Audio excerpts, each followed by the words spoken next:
नमस्कार, आपण पाहत आहे भांडा फूड न्यूज. एका दमात भ्रष्टाचारी कोमात. सोशल मीडिया, कर्जबाजारी, गुन्हेगारी, सट्टेबाजी, चोरी, मटका, जुगार, दारू, सावकारशाही, न्यायाच्या प्रतीक्षेत प्रशासन. भांडा फूड न्यूज. एका दमात भ्रष्टाचारी कोमात. कोल्हापूर बाजार समितीत ऊसाअभावी गुळ आवक घटली.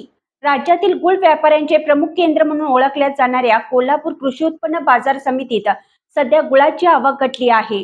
गेल्या महिन्यापर्यंत गजबजणारा गुळ बाजार आता शांत दिसत आहे. आठवड्यातून 3 दिवस गुळाचे सौदे सुरू असून आवक कमी असल्याने 1-2 तासातच व्यवहार आटपत आहे. ऊसाची उपलब्धता कमी झाल्यामुळे गुळ उत्पादनावर मोठा परिणाम झाला असून ऊसाअभावी अनेक गुऱ्हाळे बंद झाली आहेत. गेल्या 15 आठवड्यापासून बाजारातील आवक सातत्याने घटत आहे. काही महिन्यापूर्वी गाड्यांनी गजबजलेल्या या बाजारात आता दररोज अवघ्या 8 ते 10 गाड्यांचीच आवक होत आहे. सध्या 1 किलोमीटरपासून ते 30 किलोमीटरपर्यंतच्या गुळाच्या केवळ 10,000 रव्याची आवक होत आहे.